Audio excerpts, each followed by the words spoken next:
भारतीय संस्कृति की दृष्टि से देखें तो संघर्षों के सोपानों पर चढ़कर सफलता प्राप्त करने वाले युवक कहलाते हैं। लाखों वर्षों तक कोयला घिसा जाता है तो हीरा बन पाता है, भट्टी में सोना तपा जाता है तो कुंदन बन पाता है, प्रकृति के प्रतिरोधों को सह सकने वाला बीज वृक्ष बन पाता है और धाराओं को चीरने वाला तैराक बन पाता है। जितनी भी परिभाषाएं हैं, जितने भी उदाहरण हैं, वो सारे के सारे युवा व्यक्तित्व के, युवा सोच के, युवा चिंतन के उदाहरण हैं।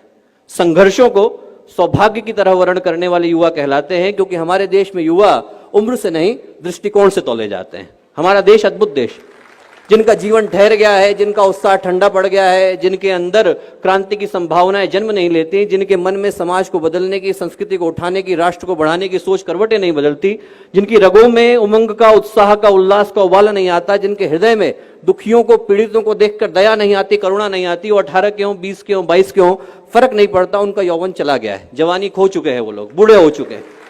और वहीं पर यदि व्यक्ति 60 का है, 80 का है, 90 का है, 120 का है, यदि उसके मन में राष्ट्र के निर्माण की, संस्कृति के उत्थान की, यौगिक उत्कर्ष की बात आती है, तो हमारी दृष्टि में युवा है, क्योंकि हमारा देश उमंग से, उत्साह से, उल्लास से ओतप्रोत युवाओं का देश। एक ऐसा देश है जहां पर 89 वर्ष की उम्र में गोस्वामी तुलसीदास रामचरितमानस लिखने के लिए बैठते हैं। एक ऐसा देश है जहां पर 120 की उम्र में तैलंग स्वामी दीक्षा ग्रहण करते हैं, 118 की उम्र में नागार्जुन समाधि की यात्रा पर निकलते हैं, और 4 वर्ष के ध्रुव, नचिकेता, प्रहलाद, लिस्ट एकदम इनॉर्मस है, उपमन्यु, दालक, श्वेतकेतु, अष्टावक्र, ये सब जन्म से योग का ज्ञान लेकर के आते हैं। क्योंकि हमारे देश में युवा होने का मतलब उम्र की निर्धारित कैटेगरी में होना नहीं होता। हमारे देश में युवा होने का मतलब राष्ट्र के प्रति, समाज के प्रति, संस्कृति के प्रति सही जज्बे का और सही जोश का होना होता है। और दोस्तों, आज की तारीख में अपना देश, अपना समाज ऐसे युवाओं की तलाश बड़ी शिद्दत से कर रहा है, बड़े दिल से कर रहा है। क्यों? क्योंकि आज की परिस्थितियां बड़ी भीषण और भयावह हैं। कहने को कोई महाभारत का रण नहीं सजा है, कहीं कोई देवासुर संग्राम नहीं हो रहा है, कहीं कोई कुरुक्षेत्र में पांचजन्य नहीं बजा रहा है, कहीं कोई रावण, कहीं कोई दुर्योधन, कहीं कोई महिषासुर त्रिलोक पर कब्जा करके नहीं बैठ गया है। पर आज की तारीख में जो भीषण परिस्थितियां हैं, उसमें देवासुर संग्राम भी इंसान के मन के भीतर है और कुरुक्षेत्र भी इंसान के मन के भीतर है। जितनी चीख चिल्लाहट, जितनी घबराहट, छटपटाहट, हाय हत्या, मारकाट आदमी के मन के भीतर चल रही है, उतनी तो कुरुक्षेत्र के मैदान पर भी नहीं थी। आज का इंसान आलीशान मकान लेकर के बैठा है, करोड़ों के ढेर लेकर के बैठा है, सुख सुविधाओं के अंबार लेकर के बैठा है, पर भावनात्मक रूप से तो रिक्तता लेकर के बैठा है। 9 मंजिल का मकान बना करके बैठा है, पर परिवार को तो भुला करके बैठा है। चंद्रमा पर जाने का यान बना करके बैठा है, पर मां को तो भुला करके बैठा है।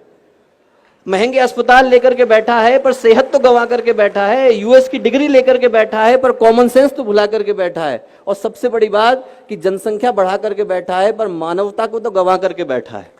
तो दोस्तों, यदि ये सब कुछ ऐसा ही चलता रहा जैसा आज हम देख रहे हैं, तो हम अपने बच्चों के लिए शमशान घाट छोड़ करके जा रहे होंगे। हमारे बच्चे हमें कभी माफ नहीं करेंगे। इस दुनिया को बदलने की आवश्यकता है। इस दुनिया को बदलने के लिए ऐसे व्यक्तित्वों की आवश्यकता है जिनका जीवन उन प्रकाश स्तंभों की तरह से हो जो भटकते राहियों को दिशा दिखा सके, जिनका जीवन उन टिमटिमाते दीपों की तरह से हो जो घटाटोप अंधियारे से लड़ने का साहस रखते हो, जिनका जीवन उन नींव के पत्थरों की तरह से हो जो अपने कंधों पर इमारतों को उठाने का दम रखते हो, जिनका जीवन उन नाव के मस्तूलों की तरह से हो जो धाराओं को चीरने का साहस रखते हो, जिनका जीवन पूज्य गुरुदेव की तरह से हो, एक ऐसे व्यक्ति की तरह से हो जिनने अपने जीवन के 58 वर्ष किसी से मुलाकात नहीं करी और बाकी के 22 वर्षों में 3400 किताबें लिखी और सारी की सारी फ्री अवेलेबल करा दी, कोई ले जाए उसे, no copyright, anyone can have it.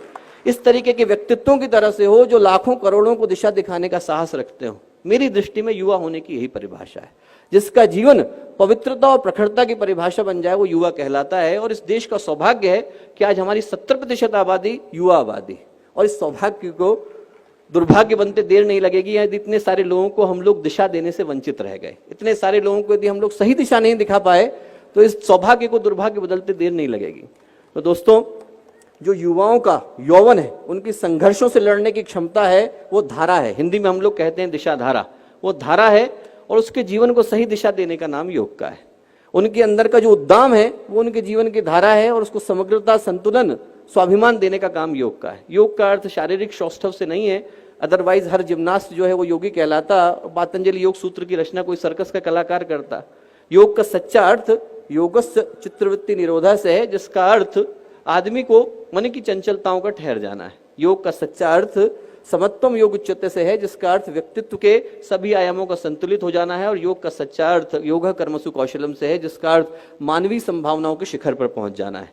तो जब बात युवा योग की है तो मैं यही प्रार्थना करूंगा कि इस कार्यक्रम की जब परिणति हो, जब हम लोग अंतर्राष्ट्रीय योग दिवस मना रहे हो, तो उसका जो शुभ परिणाम इस रूप में निकल करके आएगा, यदि इस देश को भगत सिंह की तरह के योगी मिलेंगे, सुभाष चंद्र बोस की तरह के योगी मिलेंगे, स्वामी विवेकानंद की तरह के योगी मिलेंगे, उनने योग किया हो न किया हो, यदि उनके मन में भारतीयता की भावना थी, समाज को बदलने की भावना थी, तो मेरी दृष्टि में योगी थे, और ऐसे योगी निकल करके आएंगे तो इस देश का, इस समाज का, इस राष्ट्र का भविष्य बिल्कुल नया होगा, नूतन होगा और मंगलकारी होगा। बहुत बहुत शुभकामनाएं, बहुत बहुत मंगल।